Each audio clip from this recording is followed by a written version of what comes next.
Okay.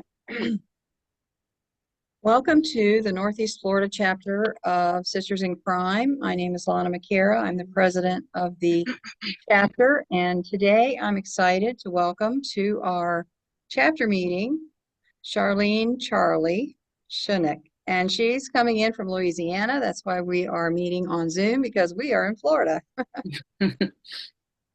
When your loved one goes missing, the horror of not knowing what's happening can be paralyzing. So Charlie played a pivotal role in the search for her sister, Mickey. And in 2012,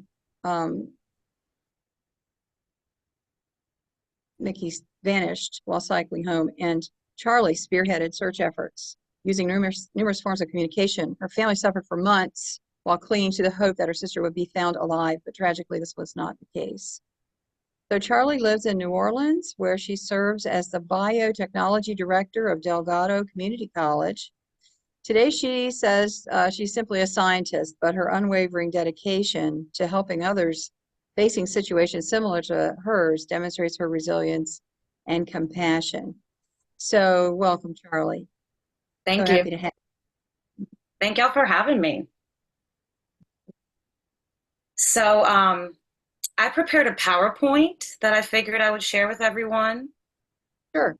And it looks like y'all are in a private room, but just in case, trigger warning, I guess, we're going to talk about various crimes impacting people revolving around like physical and sexual assault, drug use, and stuff like that. So, just a heads up. We're good. Okay. Yeah, I mean, I know that I'm speaking with a group of female authors today, so let me just see where my screen is going to display real quick. Okay. And that was a wonderful introduction. Thank you. Let me just make this big real quick. I'm looking for, okay, there we go. So I'm going to share the screen here. And just to make sure everyone can see that. Yes. Okay, perfect. Now, I'm going to be honest with y'all. I have never done, I'm going to leave the chat open. I would say feel free to ask questions or make comments throughout. I've never done storytelling like this before, and so I'll do my best. I guess I'll just do an introduction and kind of elaborate as we go through this. And I don't know how long I have, but I think I have about an hour of stuff. So if I need to go a little faster, just let me know, or slower or whatever. An hour is great, Charlie. Okay. You're It great. could go faster than that, but I'm pretty long-winded, as y'all will notice. So I'm Charlie Shunick. I am an assistant professor of biology and the biotechnology director at a community college here in New Orleans, Delgado Community College. I was born and raised in Lafayette, Louisiana, and I have lived in other places, but mostly here. And so what I'm going to talk with y'all about today is what missing persons are, like what causes people to go missing. And we're going to cover 4 different circumstances. I did happen to just select 4 women, not necessarily on purpose. These are 4 cases that greatly have impacted my life, one of them being my own. And one of them, I'm going to talk about one of the people because they're still actively missing. But the other 2 cases, these individuals will remain anonymous because the cases have been solved, but we can still learn something from them. And so anyway, I interacted with these at very different times in my career. So as it was kind of alluded to in the introduction, my sister Mickey went missing, and this is one of the cases we're going to talk about, and it's probably going to take up a good chunk of the beginning. And her case was really high profile. We'll get into some of those details. And from that, a lot of people started asking me for advice, like how did you get flyers donated to you, or how did you get a laminator? How did you get search and rescue involved and dog teams and all this kind of stuff? And so I found myself, while my sister was still missing, actually starting to work on other cases. And then it just kind of snowballed from there. And so today I'm really here representing a couple different groups. So my nonprofit organization is Resource Association for Missing People. We turned 10 with 501c3 status in September, and I've been kind of doing this for almost 12 years. I started with the Mickey Shunick Foundation or campaign, and I call the groups that are searching for a missing person campaigns, because the best approach to getting your loved one found, regardless of what state they're going to be in, is to treat it like a political campaign. If we have time, I'll kind of get into some of that, but it's a kind of a long story how that works. I do have a YouTube channel if y'all want to check that out. And so from my sister's campaign, we had a great group of people. We started this nonprofit, and now we recently had a board change and we're getting a little bit more serious. My nonprofit organization primarily assists the loved ones of missing persons, and I've worked on just hundreds, if not thousands, of cases at this point. I don't keep track of it, maybe I should, but the nature of missing people is like, most cases that I get, let's say at 9 a.m., they're going to be concluded between like 12 and 2 p.m. It's pretty quick. So some of those aren't necessarily, very involved. And then some of the more longer term cases, like I can probably name all of those off the top of my head, because you end up working with these family members and friends for a really long period of time, and you get to know each other really well. One of the cases I'm going to talk to y'all about today is one that greatly impacted me emotionally because of how close I am with this person's family. And so anyway, my nonprofit also does research with a couple different universities. In fact, one of the research projects is just concluding now. So it's been really exciting to do that because I am a scientist. My background's in neuroscience. And now I'll kind of get into this, but I also teach forensic science through biotech. It's a long story. My school is really supportive of all of my different endeavors, if you will. And so just September of 2023, I launched Shunick Missing Persons, which is more like an educational and consulting business where I am slowly working my way in to train law enforcement, really with more sensitivity training. I don't call it that with them. I don't know if y'all know a lot of law enforcement officials, but they can be picky about the way that you, like what wording you use. But, the biggest complaint that family members give when their loved one is missing is that the police aren't doing enough. And that's not necessarily true. It's that the police are not communicating appropriately what they are doing. And especially once a case is more long-term or colder, the police often stop reaching out to the family members because they don't want to upset them. And, the family's already upset. And so it's really a communication issue at the end of the day. The other thing I've been doing is training media just about how to be more ethical. And especially like now with content creation online, it's extremely unethical. It's actively ruining my life, like TikTok, podcasters, and YouTubers. So one of the newest things I've been doing is like advocating for ethical true crime. I do think crime has a place. But true crime can be really damaging to the living victims, which are the people who are left behind after a murder or some other situation. And so I'll probably touch on some of this stuff as we go through these different cases. And I'll try not to ramble too much. But, since I teach, you can ask my students. I sometimes over elaborate and explain. It's just part of who I am. And so what I did was kind of, I picked 4 cases for different circumstances, and the first one we're going to discuss is my own and my sister's case. And today we're going to be learning about 4 different situations that lead to missingness. Before we get into this, I figured we should talk about exactly like what a missing person is and how complex it is. So the definition of a missing person is very straightforward. It's when you don't know where someone is. And this can be a really short-term thing or a really long-term thing. Now, I'm not a parent, but I do have a dog. And so, imagine if like your child or your pet is just gone for like an hour and you have no idea where they are. That's a missing situation. And there are different steps that you take given these different situations. The other thing that people will ask is, well, what exactly do you do, or what causes missing persons? And that answer is something I could talk about for a year. The different circumstances that lead to missingness are just so complex and variable, from car accidents to hiking accidents to a stranger abduction, which is very uncommon. We are going to look at some statistics and information today. From just like someone with dementia leaving the home and getting lost somewhere. So I've worked on any type of scenario you can think of that's led to someone being missing. And the good news is most missing persons are found safe very quickly.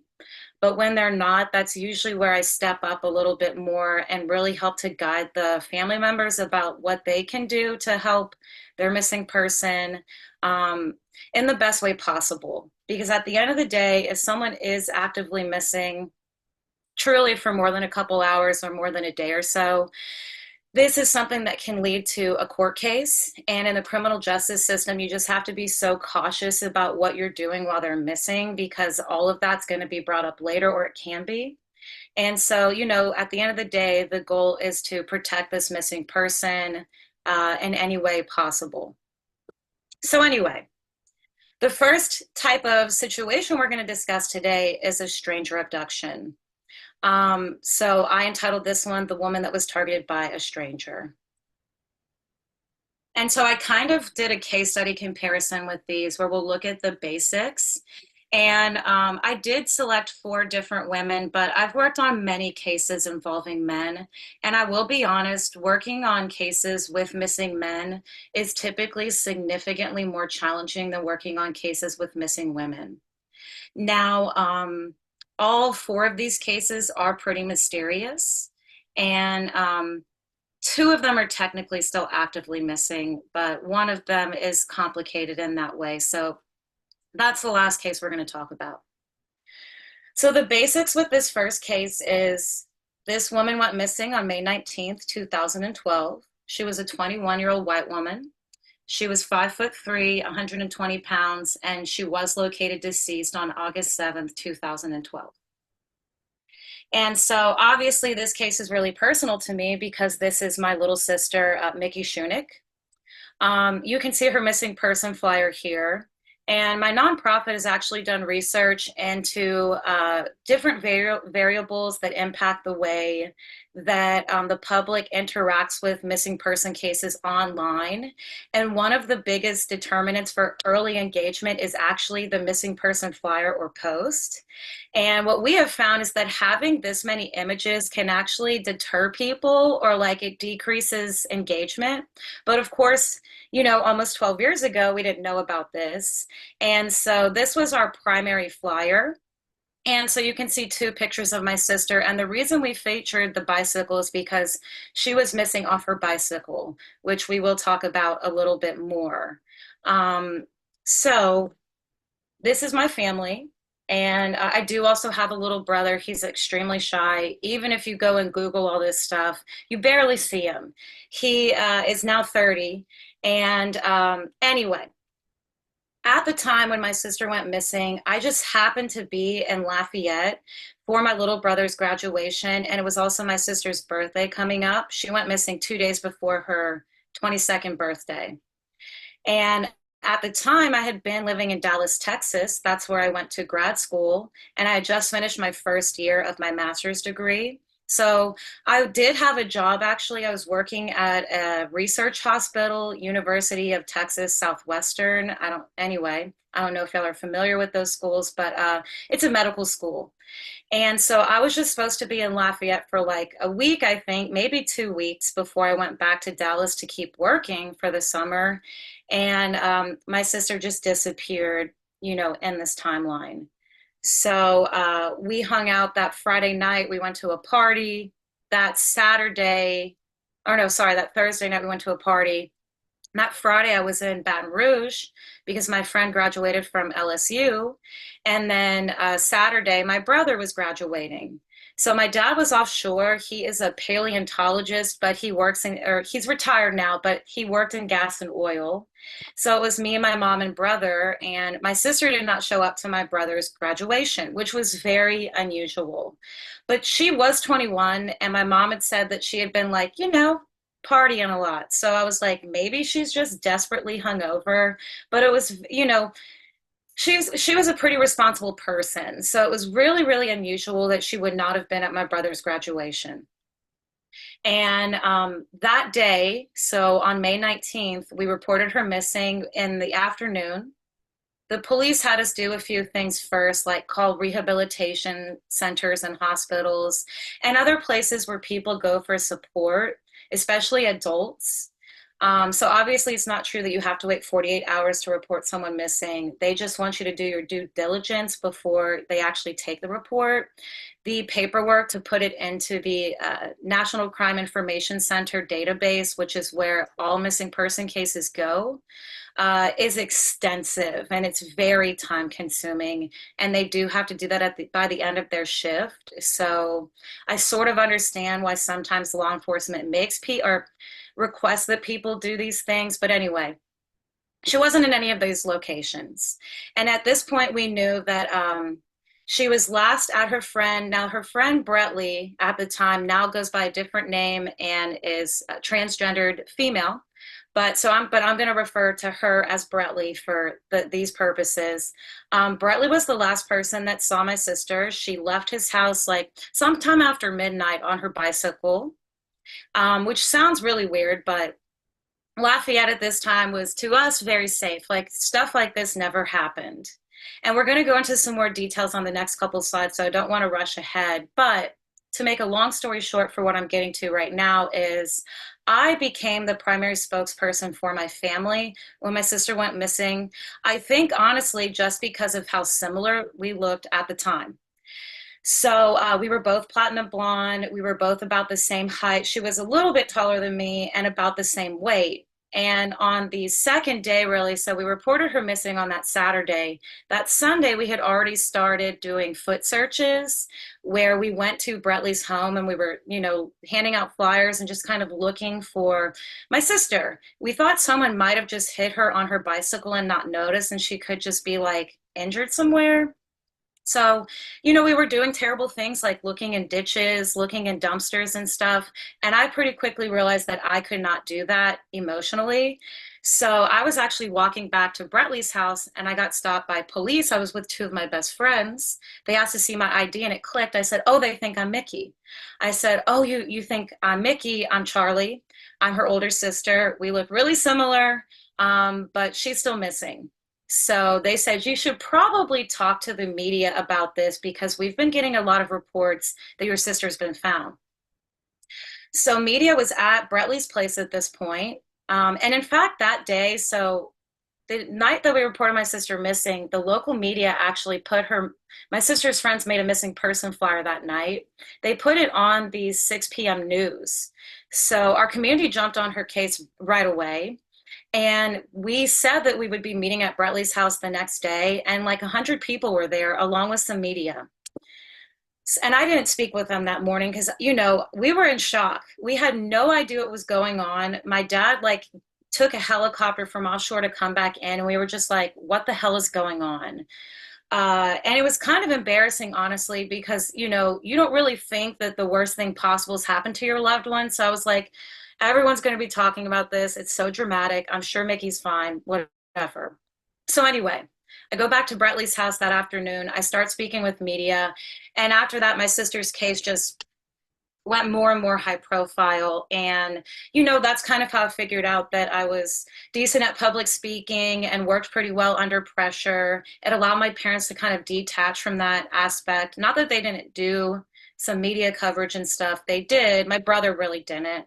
But they didn't have to do as much stuff because I started sort of taking care of everything. So I became the primary contact for all media, for search and rescue, for other nonprofit organizations that support the loved ones of missing persons, like the Laura Recovery Center, police. So our lead detective, I was kind of the primary contact. They did, of course, call my mom and dad as well, but I was kind of the key there, and that just happened, I honestly think, because of our appearance. And I also think that because there was someone so similar looking to my sister, that also is one of the things that allowed for it to go more high profile, because it was so relatable to see someone just like her speaking about her. But there was a number of things that brought this about, and I think I'll probably mention some of them as we go through this. And so, what did we really know about my sister's case right away? She vanished. It was very mysterious. Another thing that people just grip onto. And, this happened before true crime was such a big deal. But even still, we were still doing all of those higher profile coverages. We were doing Nancy Grace. We were doing some of those other big crime shows, like daytime shows. I was waking up at 4 or 5 a.m. to do radio, and then doing TV, and then doing more radio. So like I wasn't sleeping at all. And we were doing not just like local and statewide coverage, but national and international coverage, literally probably by day 3 or 4. My trauma brain it's a little bit gray there, but it was like being in a movie, truly. And if this didn't actually happen to me, it would be such a fascinating thing to learn about. But it did really happen, so that part sucks. But anyway, we knew that my sister was missing with her bicycle. And so my sister's friends were really the thing that, sort of ignited most of this, that allowed us to sort of do the TV and all that. They really quickly put out the bicycle. And in fact, I know this might seem a little weird, but I actually have the bike here. My mom was going to just give it away. And I thought, no, I don't know if y'all are aware, but people will buy like victims' property to sell on the internet for people that are obsessed with like crime and murder. And I really just did not want to imagine someone doing that. And so about 7 or 8 days later, my sister's bicycle was found. And this was the first big piece of evidence that we were aware of, at least. And this really created a just, for lack of a better term, shitstorm for me. So the lead detective calls me and my dad up, and he says, "Hey, I need y'all to come over to the station." And at this point, we were at a what we call a headquarters at this kind of like a sports dome. It's called Blackham Coliseum in Lafayette. And we had some search and rescue involved. It was Texas EquiSearch. They're one of the biggest search and rescue organizations in the South. And they brought about a lot of media attention because they do cover all types of missing person circumstances, but they do tend to work on higher profile cases involving more mysterious disappearances of people. So like, not only did they work on my case, but they were also heavily involved in the searching of Natalie Holloway when she first went missing, and so many other high profile cases. But anyway, the police call us in, and we thought that we needed to sign some paperwork. That's what they told us. And they said, "Don't tell anyone that you're coming here," because we had to leave the headquarters to go. And at this point, we had like 5 to 10,000 people coming through every day to like look for my sister. And so people were really involved and invested. And the media was like watching our every move. So they didn't want anyone to know that we were going there. And of course, at the time, we didn't know why. So we get to the police station, and we're in the elevator going up to like where the homicide area is and like the evidence chamber. And in the elevator, the lead detective, his name is Detective Baja. We still speak. He's a great guy. He's like, "All right, we found the bike." And so I'm like, "All right, what's going on?" He's like, "We need you to identify it, and we need you to, because my sister and I, like the day before she went missing, had just bought our bike some new bike lights and stuff. So we need you to identify these bike lights and stuff," because they were still on the bicycle. And so the way that they located the bike was, it was in this sort of swampy area about 35, 40 minutes away from Lafayette, called the Atchafalaya Basin. And it was like, this is one of the longest bridges in Louisiana that just goes over open water. And there's off ramps where a lot of people go fishing and hunting and stuff like that. So it was off one of these off ramps, and it was in the water. the water level had dropped over the course of the week, and some fishermen found the back end of the bike sticking out of the water. And because of the media coverage we got and the community support, they immediately recognized that it was my sisters, or probably my sisters, and they reported it to the police. So the police went and got it. And this was probably the hardest thing for me to do. They showed us the actual bike. So we were standing behind a window like you see in movies, but like where people are identifying the suspects, and they held up the bicycle and the back tire had some damage on it, but that was it.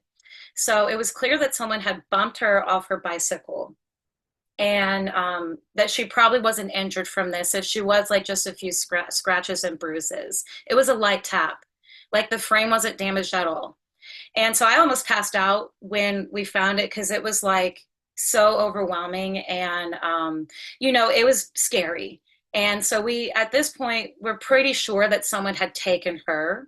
And they started doing all the search and rescue in this area, which water searches are extremely challenging, but Texas EquiSearch, along with our community, was able, they have sonar and like ATVs and stuff that they can use to look through water and all this kind of stuff, and divers and stuff like that. And we didn't find her body. And so to us, this was giving us more hope, because we were like, great, her bike is there, but her body's not there. So maybe she's still alive and just being held hostage or something. We were really hoping she was sold into human trafficking, which is insane, but at least she would have still been alive. But we thought, okay, there's still hope or a chance that we might see Mickey again one day. And so after that, the case for us, it didn't really keep developing as much. So we find the bicycle, we don't find her body, search and rescue's coming and going. The community is still doing civilian foot searches. So like when a big search and rescue organization comes in, they teach, people in your community that want to keep looking. And really, we had military around that would teach people how to do this, like how to do it so that we're not disturbing evidence and that kind of thing. And if you do find something, not to tell everybody about it. But anyway, people were still doing this. Now the bicycle, this really quickly got leaked. So we found out that there was a mole in the police department that was feeding information to the media. So like we go right back to the headquarters. It's probably 10 or 11 a.m. The media already knows about this, but the detectives had said, don't tell anyone anything about this. We don't want the person who might be responsible to know that we found this bicycle. Well, the public already knows.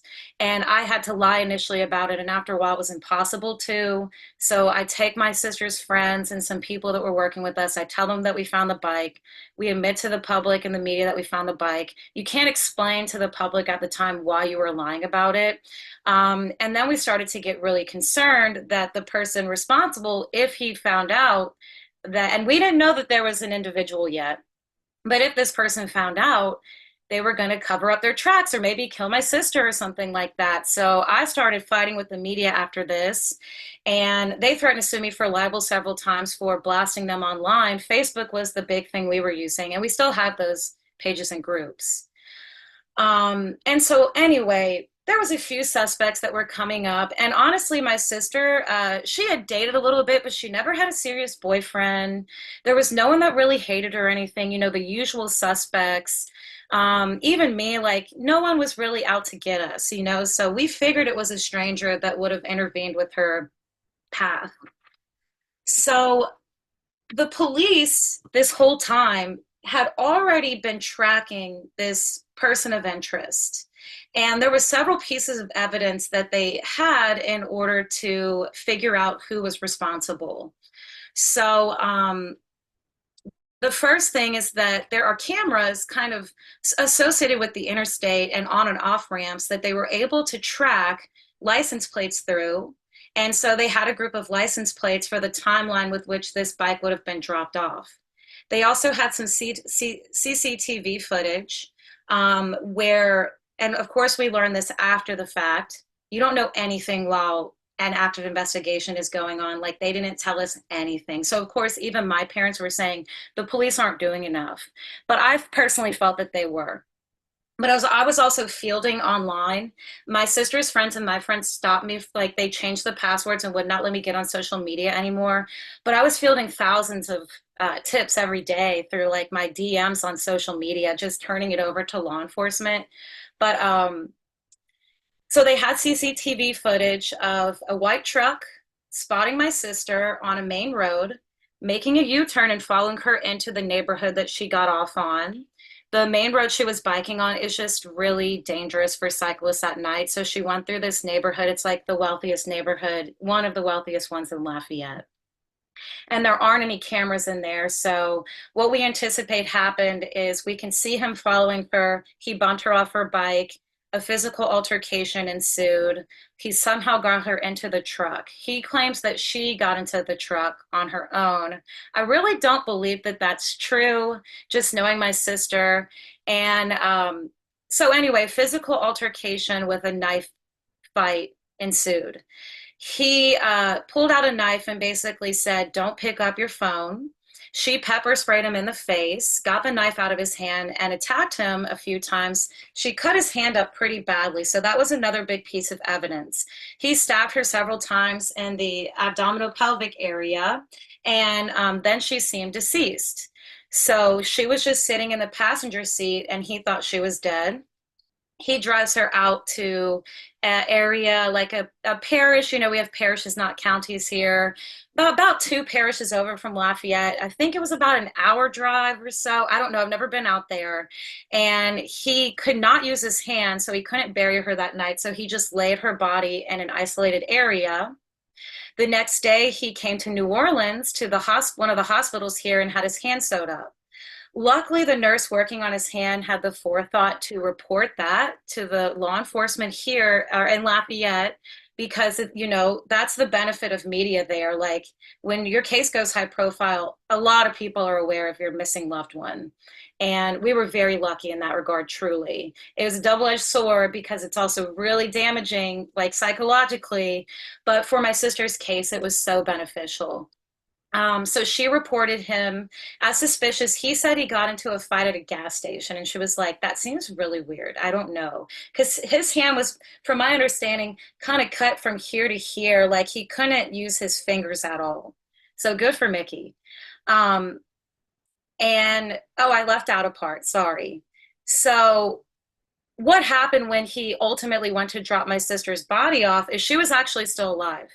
So she actually somehow got the knife while she was playing dead and popped up as soon as he parked the car and stabbed him in the neck. But it was back here, and all the important stuff is right here. So she missed by like 2 centimeters or something, the doctor said. And in his mugshot, you can actually see the injury on his neck. So he had a gun in his center console. He pulled it out, one shot to the head, and she died instantly. She would not have survived her other injuries. She would have succumbed to them. She was actively dying, but so after that, he laid her body out. Now, the other thing that was an issue for him is that, and I do teach forensic science, so in a weird way, I feel comfortable talking about this gruesome stuff. Sorry if y'all don't, but their blood, especially with a gunshot wound in a closed space, it gets everywhere. I just did a blood stain analysis lab with my students where we explode different blood in all these different places, and after we use Blue Star to see how well we cleaned up. And it doesn't matter if you can't see it, that blood is there. But his truck was absolutely saturated with my sister's blood. And so he took his truck to Houston and burned it out. And the police got that reported to them from the Houston police very quickly, So they had his burned out truck. They had his truck going off the interstate to drop off her bike. They had him tracking her through CCTV footage. And ultimately, the last couple big pieces of evidence that they got was he went to go buy the exact same truck model from a dealership, and he left his license there. And the woman that got his license actually sent me a picture of it through Facebook Messenger. And I said, "Oh, report this to the police." Like, I was getting thousands of tips constantly. It was him. And then his girlfriend at the time's father was on a really big blog called Tiger Droppings, associated with Louisiana State University, talking crap about this dude. So all of this evidence together, like the police knew my sister was dead. They didn't know where she was, but and they knew who did it. And so his name was leaked to the media pretty much as soon as it was released. Luckily, I found out about this the day before. Our private investigator told me about this guy. I went and looked him up online. I said, oh God, if this is the guy that my sister ran into, she's definitely not alive. I told the lead detective, I was like, what's up with this guy? Who is he? He asked how I knew about it, and he realized that they were going to have to pull him in immediately because he was going to run. Like, he was offshore at the time when his name got leaked to the media. I did an interview the following morning. I pretended like I had not heard his name at all because I did not want him to know that we knew about him.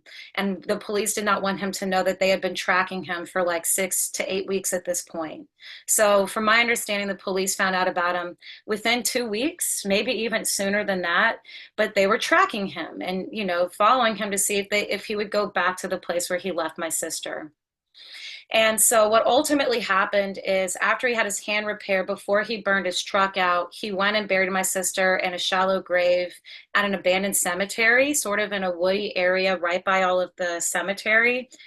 We never would have located her ever. And I know that it might sound weird, but, and this isn't just my family that feels this way. A lot of living victims that I meet whose loved ones have been murdered by a stranger or by someone they know, we actually don't hate the person that murdered Mickey. I mean, I don't like him. You know, I think he's a terrible human being, but he did a good thing and at least showing us where she was because it ended our suffering. You know, having your loved one murdered is traumatic and horrible and terrible, but if he would have just left her body out and we would have found her quickly, it would have stopped so much of this suffering and trauma.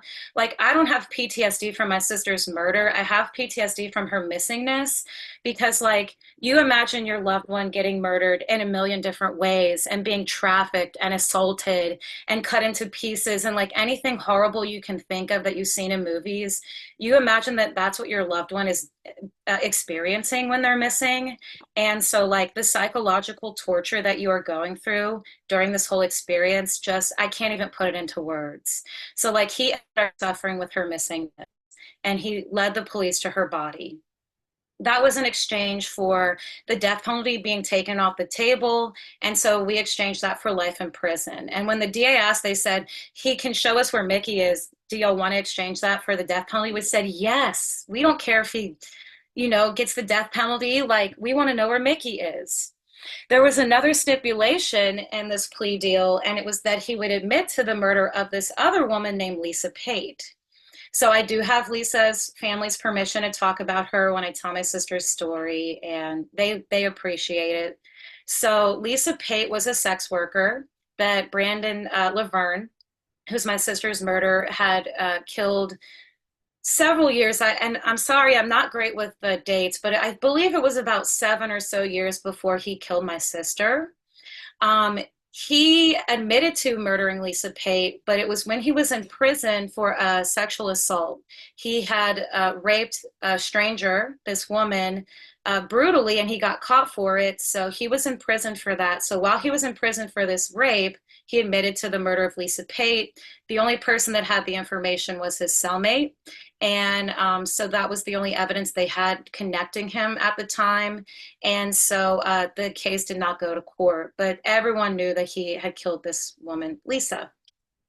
And so their family also got this conclusion. One word you never want to use with these situations is closure, because you do not get closure from these things. You do get a conclusion, and then you can start working on healing. So, you know, that's kind of how we talk about it. And so here on this next slide, you can see the media and the public put Mickey with Lisa Pate and a lot of images after that, because together they helped to catch a really bad person. And my sister's sacrifice definitely helped to keep Brandon Laverne in jail.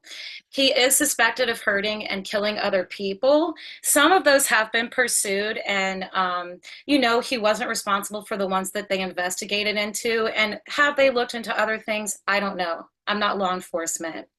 He is in solitary confinement and Angola prison, and he's miserable.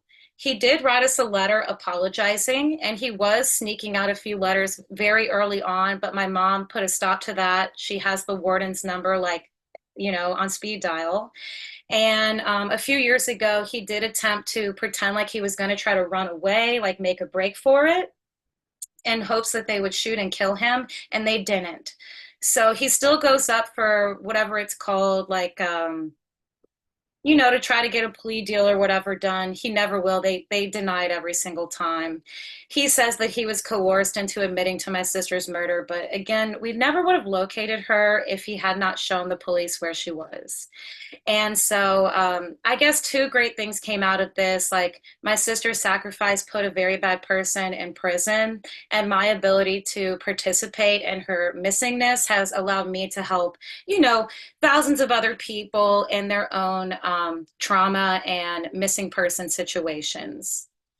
So I do have some statistics, and then I'll see if y'all have any. Maybe I'll stop and see if y'all have questions after each case. The other ones aren't going to take as long to tell because I don't have as much information about those. But I am actually going to talk about the different types of abductions with a different case that we're going to review together. So I figured I'd wait for that. But if we just look at the statistics here, and these are from 2022, the 2023 stats have not been released yet as far as I can find them. So in 2022, about 550,000 people were reported missing. A majority of them were found safe very quickly. When we look at child abductions, which are commonly referred to as kidnappings, that's about 1% of total cases, and 0.9% of those are familial abductions. So we'll talk a little bit more about that in detail later, but that's where a family member, usually a parent or a grandparent, maybe an aunt or uncle or older sibling, takes the child. It's usually due to custody issues, but sometimes it is with malicious intent, or the person is not mentally capable or physically capable of taking care of this child. So it is still very concerning when this happens. And 0.1% of them are stranger abductions. Truth be told, I work on a lot more adult missing person cases than child because there's so many organizations for children. There's not as many for missing adults. Not that I haven't worked on child cases, but other groups hop on that pretty quickly. And I've never worked on one involving a stranger abduction for a child, ever. I have with familial ones. In fact, I've worked on quite a few kidnappings with familial abductions, but never a stranger. They do happen, though, obviously. 0.1% of, 500,000 is a lot of people. Now, for adults, it's a lot more complicated to say that this is an adult abduction. And they don't have the statistics broken up in the same way for is it a familial person or a stranger? You call these adult involuntarily missing situations. And that's usually what you'll see the media and police releasing to the public. So that's about 0.22% of total cases. It's pretty rare. And I think this is probably another reason why my sister's case went so high profile. I will say before we kind of move on, one of the biggest advantages we had working for us is something called missing white woman syndrome. It's a media phenomenon where the media does tend to spotlight young, beautiful white women more than any other population. And especially in 2012, this was at a peak. And my sister's case got compared to all other blonde-haired white women with blue eyes. They had all these conspiracies of a serial killer going around our country, taking these very specific looking individuals. And obviously, at least for my sister's case, that wasn't true. Now you are starting to see some changes with Black women. They're starting to be spotlighted a little bit more in the media, but outside of those two populations, all other groups really suffer from a lack of exposure. And these campaigns have to work so much harder to get the same amount of attention. And so that's one of the things I'm very proud to say that I am great at helping people with. I call it raising hell, and we do a good job. Have I worked on some higher profile cases? Yes, but a lot of the cases I work on, it's just the daily grind. You sort of work your way up to keep getting more and more exposure and attention. So anyway, this is the end of my sister's case. So does anyone have any comments or questions about this? I can also leave it to the end, whatever y'all prefer.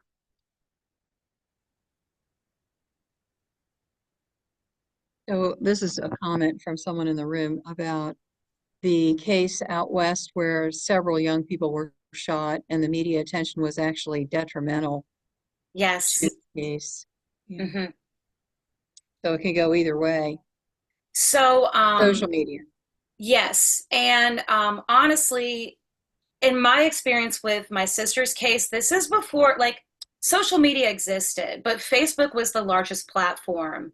Like I was using my personal Instagram just to keep people engaged, but like, there wasn't TikTok didn't exist. People weren't really using YouTube like they do now. True crime did not exist. And the way that people get invested in cases now, it just wasn't like that in 2012. Now, I actually actively fight against this online true crime content creation specifically for that reason. It is, and if you look at the Idaho 4 case, like it is so damaging to the case. And this is a statement, I guess, about the public in general. We feel too, the public acts like we are owed something in these cases. And that is something that is damaging because now when people aren't getting information quickly, like we're used to seeing just because of the nature of being online, people are going and making up all of these conspiracies, these hypothetical situations. And unfortunately, when people are watching a YouTuber, like make up these theories or these ideas about what it might have happened, they think that that's true and real. And then it starts this snowball effect of misinformation and disinformation. And unfortunately, the law enforcement has to follow up with these tips. And things already take a really long time. Forensic science and evidence like analysis and stuff like that is already extremely time consuming and it prolongs the investigation. So when all of this new information floods into law enforcement, they do follow those leads and it's going to make it even crazier and longer. And then when you think about how the criminal justice system works, it's becoming increasingly more difficult to find unbiased jurors that can actually go and sit in court and not have a pre-existing opinion about the victims or the suspect. And like I'm referencing the Idaho 4 and like that and the Gabby Petito case were extremely triggering for me personally because one, I know what those family members are going to have to put up with for like the rest of their lives because people have made thousands and thousands of videos and episodes about my sister's case without permission. And it does ruin my life and it disrupts my life daily. But second of all, these cases are damaged in the criminal justice system and the court system by these internet sleuths. And there's been a few circumstances where the internet has helped, like one person did help with the Gabby Petito case, but the law enforcement likely would have uncovered that vehicle or whatever eventually regardless. They just helped it happen faster. But the nature of crime online now is just disgusting, detrimental. People act like it is fiction. They detach from it so much that they forget these are real people with loved ones that are still there seeing all this stuff. And one thing that I always like to tell people to consider, like especially with like tweets and hashtags, when my sister was missing, I would go and search her Mickey Shunick hashtag on all social medias. And I would go and look at web sleuths and stuff like that, like just to, after a while, you're just looking, you're grasping at any information. The loved ones see the things that people say. They do. And so for people that are out there saying really negative or heinous things about them or making up theories and conspiracies, you are hurting people. For anyone that sees this, it does hurt cases. It hurts the family members. It hurts the victims. So media coverage is also, it has its own issues like actual media, but at least they generally follow a code of ethics. Online content creation, they are just, it could be any of us. And they don't have enough training or experience with this kind of thing to understand that what they're doing can be extremely damaging in so many ways. So like I'm actually speaking at a conference on Monday with the National Organization for Victim Advocacy about the ethics of true crime and how people making content like this can do it better and actually help instead of hurt. They don't think that they're hurting people, but they are.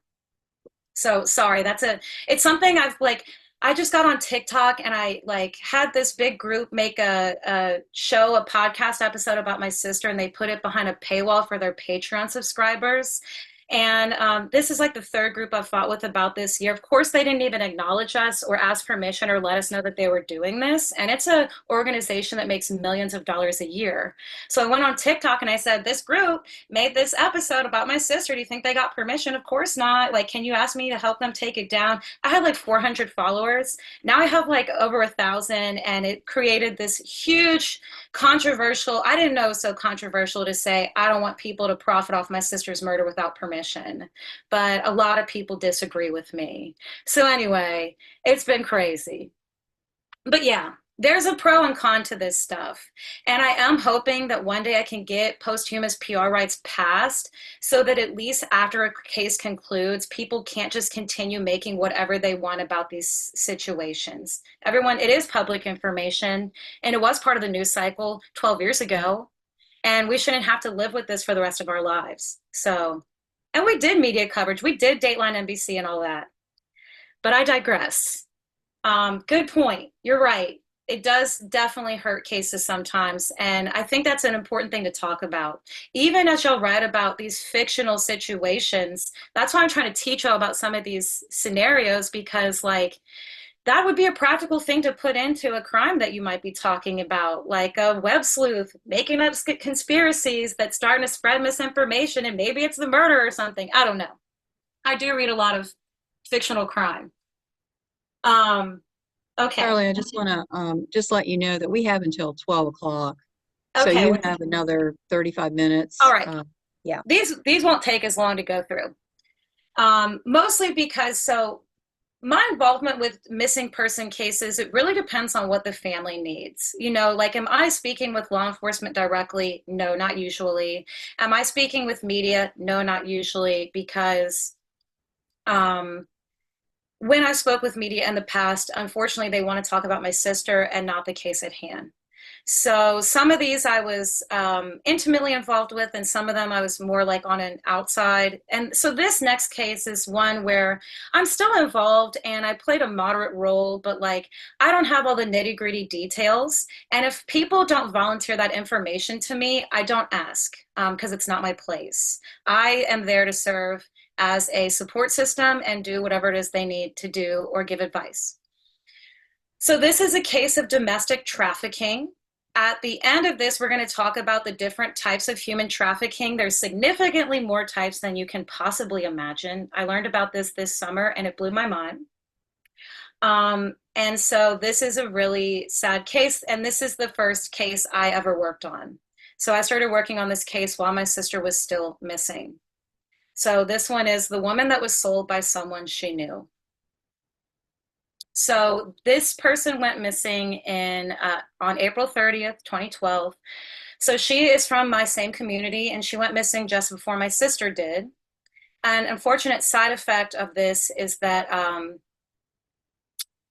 my sister's case became so high profile, it basically took all of the spotlight away from this person's missingness, and it did have an impact on her situation.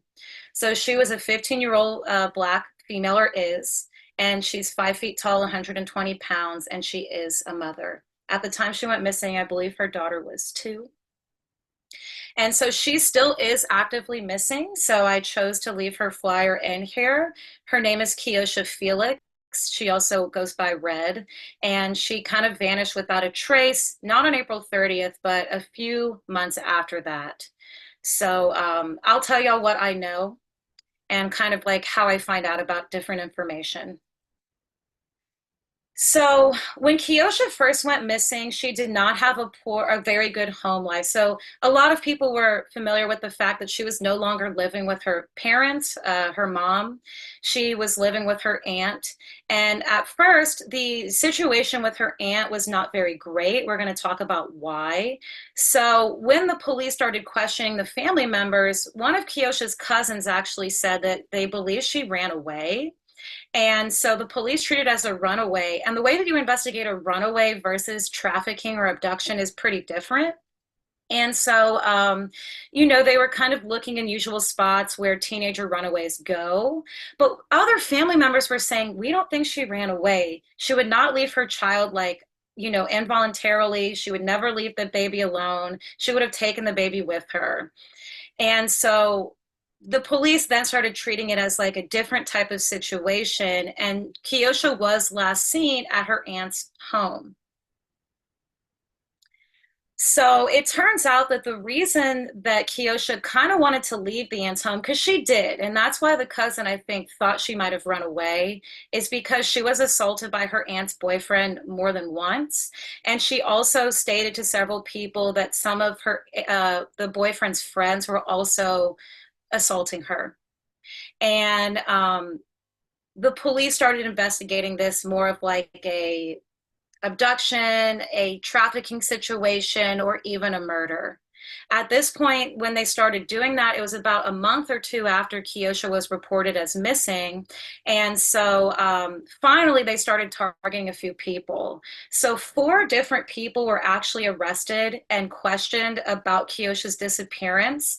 And they were charged with kidnapping, rape, and obstruction of justice. The boyfriend was one of these people that was questioned. Unfortunately, all of these charges were dropped, and the FBI eventually got involved. Now, what the campaign and the family members have told me, since, and I honestly haven't gotten an update in a couple years. I just spoke with the campaign to let them know I was going to talk about Kiosha, and they said that was fine. But they believe that Kiosha was sold into human trafficking by the aunt's boyfriend. And so the FBI and police actually went and raided a home in the Houston area where they got wind that a relative of the boyfriend's had a house. The people at that house must have known that the police were coming to raid it, because by the time the police got there, everything was gone. There was just electrical wires, and that was about it. All the furniture, everything was gone. And since that time, there's been no word or sighting of Kiosha.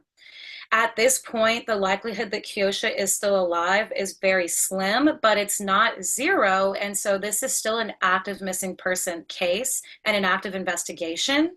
I work with the Lafayette Police Department intimately, and when I bring up these cases that are still open, they are still working on them. They're, passionately involved. And so they believe the boyfriend sold her to one of his family members, and that she was being used for sex trafficking amongst familiar people like in this area, and was likely brought to another location where there were other trafficking victims being kept. Now, trafficking victims usually aren't kept alive for for years and years, but they are, at least fed and given water, and usually given drugs so that they comply. But they're also tortured and abused in heinous ways. So, sex trafficking is defined as the recruitment, harboring, transportation, provision, obtaining, patronizing, or soliciting of a person for a purpose of a commercial sex act, in which the commercial sex act is induced by force, fraud, or coercion. And anyway, there's a bunch of different types of human trafficking. So as far as Kiosha's case is concerned, her campaign is still actively fighting for her. They're still looking for her. They give updates when appropriate. Her daughter is being taken care of, but we have no idea what happened to Kiosha or where she is, or if we're ever going to locate her in any way. The torture that her loved ones experience every day, again, just can't be overstated. Now, this case still, I think about Kiosha every day. It's one that I was working on while my sister was still missing, and mostly I was helping them figure out how to get attention back. When anything happens while someone is going missing, it does unfortunately take away from that case at hand. So sometimes someone will go missing right before a major holiday or even a festival or like a natural disaster. And that inevitably takes attention away from that missing person, and it causes things to get delayed. Less information comes in. Sometimes police have to dedicate resources other places. And one of the biggest things that solves cases now, and even back then, was CCTV footage. By the time the police went and looked for some of that evidence and security camera footage, it was already, written over. So some of the evidence that is crucially needed was gone, because it was treated as a runaway at first due to, just misinformation. So I figured I could use this as a way just to touch on a couple different types of human trafficking because some of these we're really familiar with. I feel like most people are familiar with domestic and international sex trafficking. Both, the people do disappear. You're much more likely to find individuals that are trafficked within our own country. And that's where you're busting a lot, like they're busting a lot of different domestic trafficking rings now. If you see, they found 12 people. Usually that's in our nation being moved from state to state or, city to city. International trafficking usually happens very quickly. And once they're across the border, finding them is nearly impossible unless it happens to be one of the larger groups that's doing it. And one thing that I think is a bit of misinformation we're used to seeing in TV and movies is like, when people are initially taken, they may be held in an area with other victims, but once they're crossing into these different states or countries, they are distributed. People have already sort of paid for them. So you don't usually find a bunch of victims once they've crossed into where they're supposed to be together. You're finding like one different victim, and then they're talking about where they were held for certain periods of time. So figuring out who initially did it can be really, really challenging and almost impossible. And unfortunately, when people are like trafficked internationally, you almost never hear or see them ever again. There's also labor trafficking. So this is forced labor, whether it's, slavery or for like people holding something over someone's head through coercion. Like, let's say someone came here illegally. Well, their boss might be saying, if you don't do all of this labor, I will report you to, law enforcement or whatever. So there's domestic servitude. I just learned about disability labor trafficking. There are groups of people that will go outside of like halfway houses and other long-term care facilities and wait for people that are more independent to come outside, convince them to come and take a great job opportunity, and then basically hold them hostage for work in very like terrible, situations with limited resources and lack of health care, and basically are using them for labor. And then of course, child labor. The state, it's a state by state basis, what age is considered child labor, that kind of thing. There's also benefits trafficking, where people will either take care of people with disabilities or older adults, and again, like not take very great care of them and cash in their disability or benefits checks for money. And then even after some of these individuals pass away, it won't be reported so they can keep making that income. And then of course, drug trafficking, where someone is forced to move across state lines or country lines to move drugs. And this is not a choice. They ultimately die or are arrested, or if they mess up, they're killed by the person forcing them into this trade. Okay. So this next story is crazy. Before we get into this one, does anyone have any questions? Okay.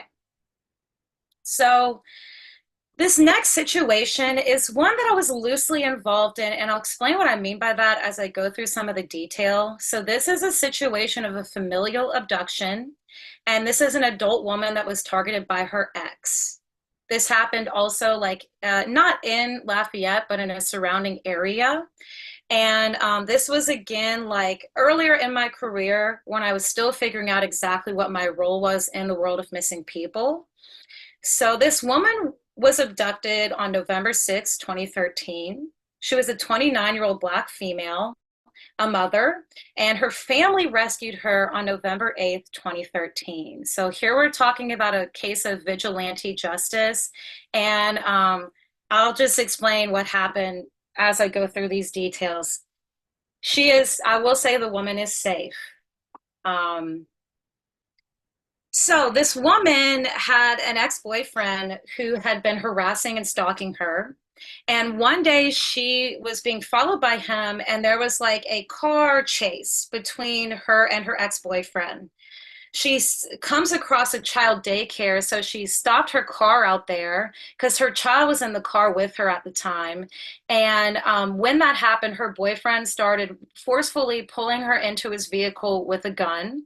So she grabbed her baby, and I think her kid was 2 or 3 at the time, and literally took her child and threw her child to someone standing outside the daycare and said, "Take care of my baby, call the police."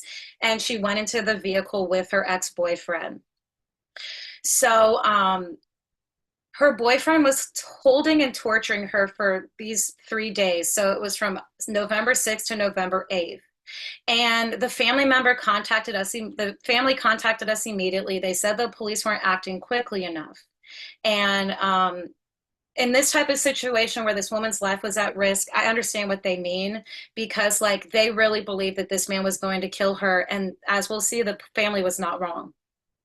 So the law enforcement found the attacker's car abandoned in a field of, I think it was sugarcane, which if you've never seen it, it gets really, really tall, much taller than me.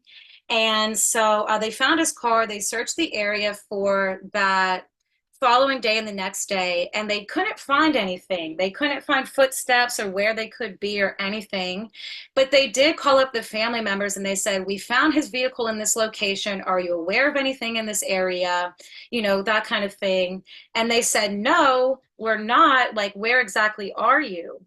So the family caught wind that there was an old property, like a home on this piece of land. So they rolled up to the sugarcane fields and they start tearing through it. And they ended up finding this abandoned home on the property behind a bunch of fields and trees and stuff. Like the police would have had to search really, really large perimeter in order to locate this home, but the family found it.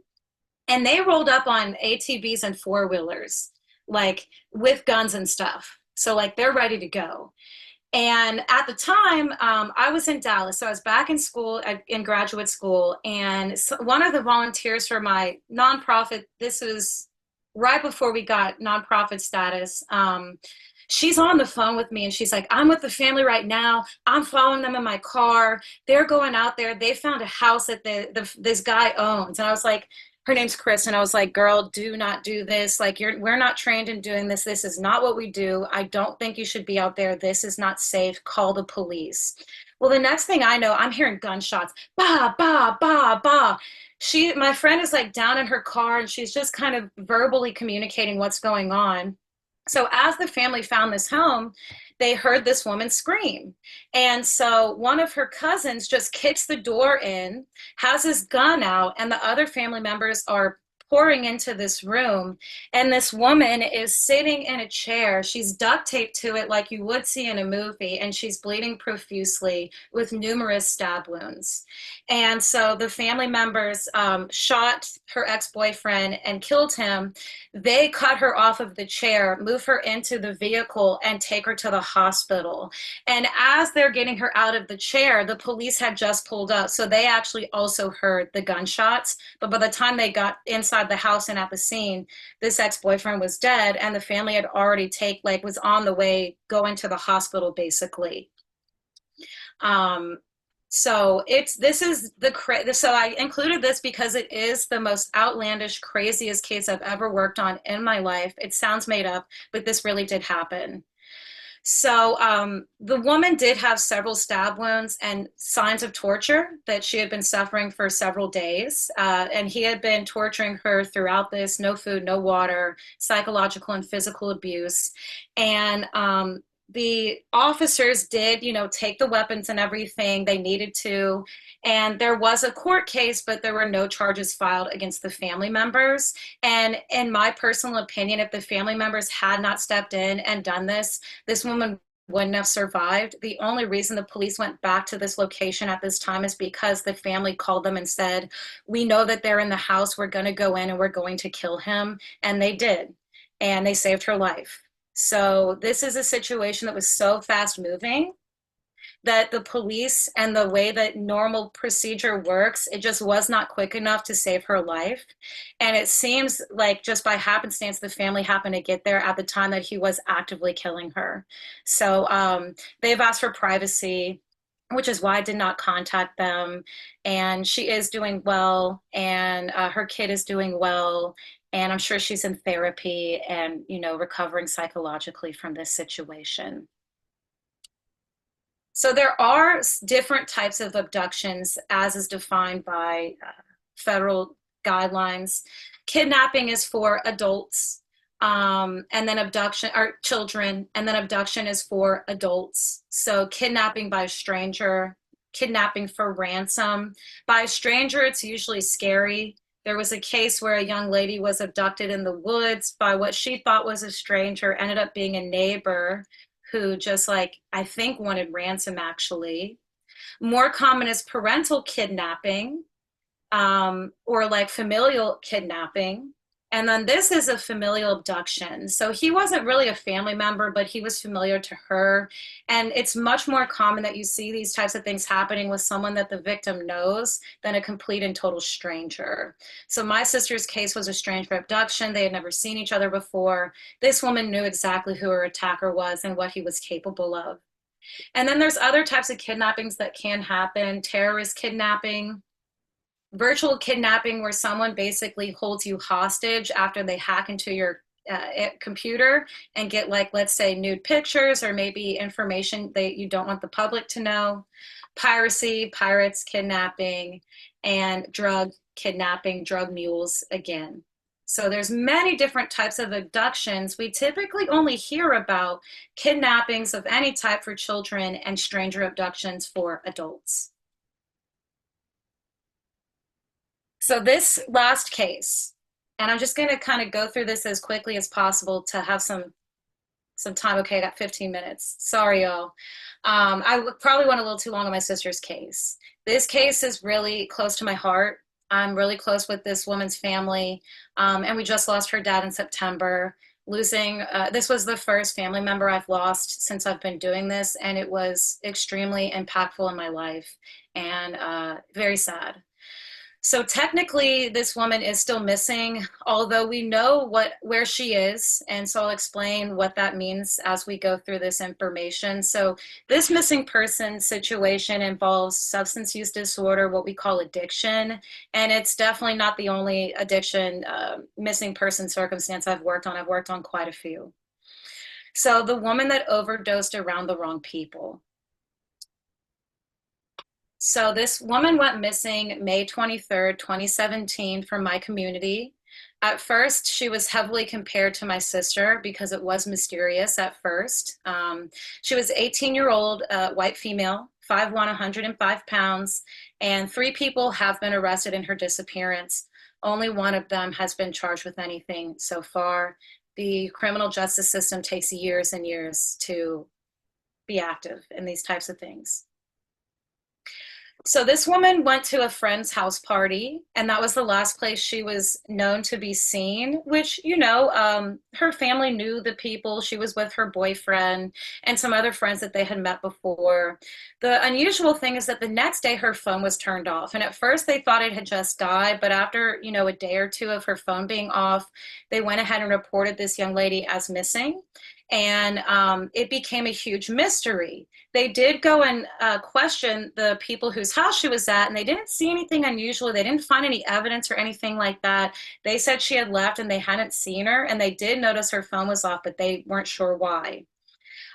This did go more high profile. Search and rescue did come out, and they searched several areas of interest, turning up almost nothing. And this was in 2017, so CCTV footage, security camera footage, cell phone pinging and stuff. The police just weren't getting any information about exactly what happened. Eventually, and I got involved in the case pretty early on. Her sister is the first person that contacted me, so we started working together, and then I got to know her mom and dad, so I was working with the whole family. They're lovely people. eventually the public finds out that this young lady had a history of addiction and she was an opiate addict. And one of the things that happens when the public learns about some of these things is it takes away from the community involvement and investing. So the case did start to lose some traction. Of course, you feel this as a family member, so they started freaking out, but we just kept pushing and pushing and pushing. And really her father became sort of the spearhead of her missing person campaign. And I believe that he's the reason that this sort of information started coming to light. He kept saying, I know that it's the boyfriend and his friends. I know that it's the boyfriend and his friends. And so the police started finding smaller, because they were all having issues with addiction as well, and opiate addiction at that. So eventually the police started catching these three people for different other things and bringing them in and ultimately questioning them about this woman's disappearance. So all three of them were arrested multiple times for her disappearance. And one person was charged with second-degree murder in 2019. He did plead guilty. This is her boyfriend. And two other people pled guilty in 2021 for obstruction of justice, but neither of these cases have fully gone to court yet where they have been sentenced. This is what we were waiting on, and then her father passed away unexpectedly. And so, of course, my concern is who's going to go and campaign for this, but her sister and mother and other family members are still involved. So they do have the strength, just not quite as strong as her dad was, but he's gone now. So what happened was she did go to a house party, and then they ended up, I think it was at her ex-boyfriend or her boyfriend's house, and they were using meth, excuse me. So they were using meth, and she began to overdose. And so in order to stop this, there was a couple with them. So it was her and her boyfriend and then another couple. I believe it was the female of the couple injected her with a dosage of heroin to try to counteract the meth. Methamphetamine's a stimulant, heroin's a depressant. So they were hoping it would stabilize her. And then they kind of left her to sort of just wait it out. And later they found, when they went back to check on her, she was deceased. She didn't have a pulse. And so, and this is where it's really hard. So what they did that night was they placed her in a dumpster at the apartment complex, and the dumpster was emptied the following morning. And so she was brought to a landfill, and just no one ever noticed. We found out about this whole situation 4 years later. So by the time we caught wind of what happened and where she was, and were able to track down where that dumpster was dropped off to, she was buried under thousands and thousands of pounds of garbage and trash and stuff like that. Search and rescue efforts were launched, but it's been determined that it will be impossible to locate her remains in that landfill. And so her family has kind of accepted that, you know, we know that she's dead, and we know what happened to her, and that she didn't really suffer. She wasn't conscious, and they've accepted that we're never going to be able to really bury her, like give her a proper burial. Situations like this happen quite a lot, and you might not think about substance abuse disorders as causing or leading to missingness, but I've worked on quite a few. It can be addicts that check themselves into rehab and then choose to leave and disappear back on like a little bender or a little binge. It can be people that go missing after accidentally overdosing in an isolated area, or situations like this. And so, you know, drug addiction is a disorder. This is actually what my area of specialization is in, substance abuse disorder. And it's something that impacts your brain and your physiology. It is a really complicated disorder, and I don't know if we're ever going to have a great solution for addiction. It's kind of what they say, like, once an addict, always an addict. Most people modify it by getting addicted to something else. And it's just really, really sad. So when the public found out about this, that was really the big nail in the coffin for the community engagement and the energy that was behind the campaign. And I do think it's one of the reasons why the court cases have been so prolonged. And these people that have been arrested have been like running and fleeing and hiding, and like the couple went on the run for several years and they were finally tracked down in a different state and stuff like that. But the family's still waiting to go to court, and it's been since 2017 that they've been going through this hellscape basically. So this kind of thing happens quite often. Usually we're able to find the person, but sometimes if other people are involved and they're using and they get nervous, they will do a lot of stuff to conceal that individual in the body. And that's exactly what happened here. Finding out she was at a landfill was devastating, especially knowing that we can never bring her home. And that really is the goal. But at least the family knows where she is, you know, the way that we've at least sort of come to think about it. And so, do some of these cases impact me on a personal level? Yes. And these aren't the only cases that have, but I would say these are three of the most impactful cases I've worked on in my career so far that I could sum up and sort of use as a teaching tool for you guys. So, anyway, thank y'all. Sorry for being a little long-winded there, but I feel like we have a few minutes left for questions and stuff like that. So I do have my email address and my new website here. And then if you go back to the images in the beginning of this, I linked the websites to my sister's website and my nonprofit and business there as well, if y'all want to check it out or ever have any questions. Can you give us the website? Oh, there it is, charlie@schmuck.com. Yeah, Okay. and then my actual website is shunickmp.com. What is it? shunickmp.com.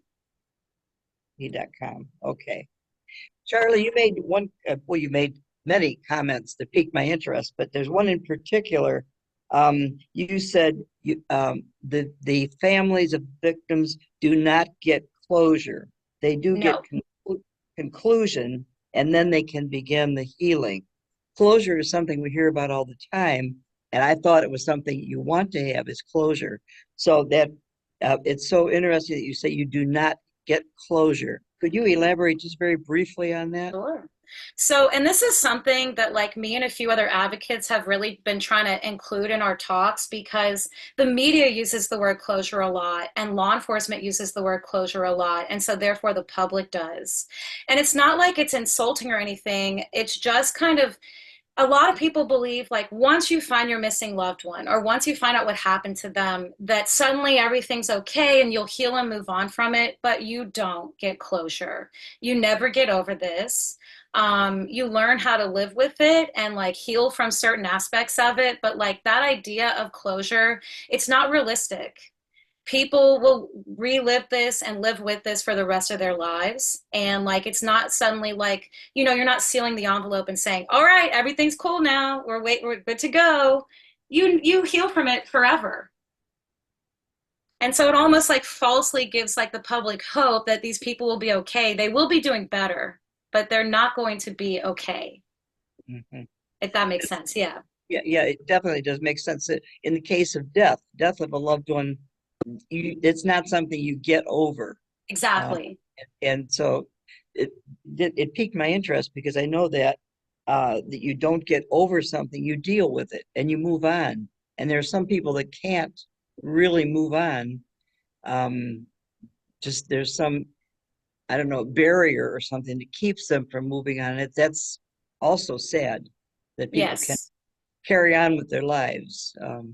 So that's why it caught my ear. And you know, I obviously wear like my trauma on my sleeve, and it's like allowed me to do some of these things, but I've seen other people's lives just get destroyed. And the benefit is that in this world, you meet other living victims. But outside of that, you know, there's not therapy that exists to deal with ambiguous loss, which is what missingness creates.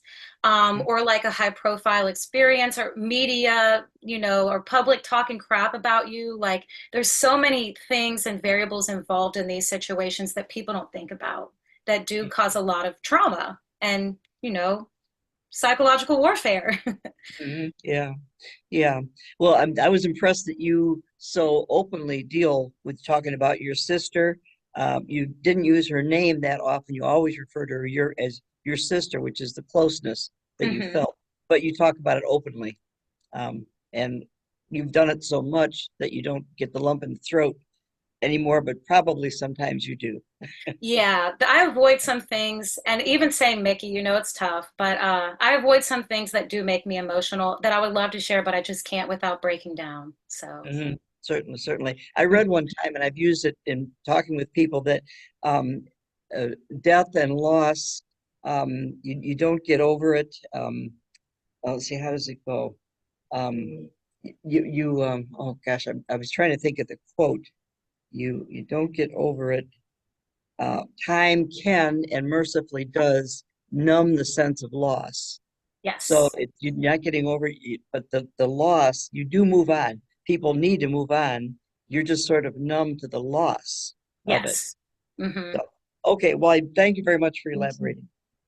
Oh, yes, we're going to be sending you an online gift card, Amazon, because you've been so open and willing to come and talk with us. And certainly, maybe we'll meet you in person if you ever make it to Jacksonville. But in the meantime, we hope that this will be Hey, I'll just. be there for a conference in October, but Oh, hey. What's our date in October? October 5th is our next meeting. let me see. I think this is like the 12th or something. It's for the cold case day there Oh, with wow. Project Cold Case. I don't know if y'all know Ryan Backman. We know Jason. Yeah. Yeah, So, okay, I'll be there from the 21st to the 23rd. yeah. So that, yeah. Well, I'm gonna put Lana back on. Thank you very much for all of your comments. Thank you. I really appreciate y'all having me today. This was a like a good practice for storytelling of other cases that aren't my own. We have one more question. So the question is, with your training, do you feel that addiction is more psychological or physical? Both. Oh, Okay. yeah, both. Because we didn't just study substance abuse addiction, we also studied tanning and gambling addiction. The pathway in the brain and body is the same. The strength of those pathways is different. Drugs make them stronger, faster, but the tanning addicts and gambling addicts had just as hard a time quitting that as like a heroin or fentanyl or whatever addict does quitting that. So it's both. It's really complex. Charlene, this has been amazing. What a wonderful presentation. Thank you so much. Thank y'all. Really appreciate And yeah, it. if y'all ever have any questions, just email me, no big deal. Okay. Thank you. Thank Yeah, you guys. much. Okay. Thank you so much for coming. Bye, Bye. y'all.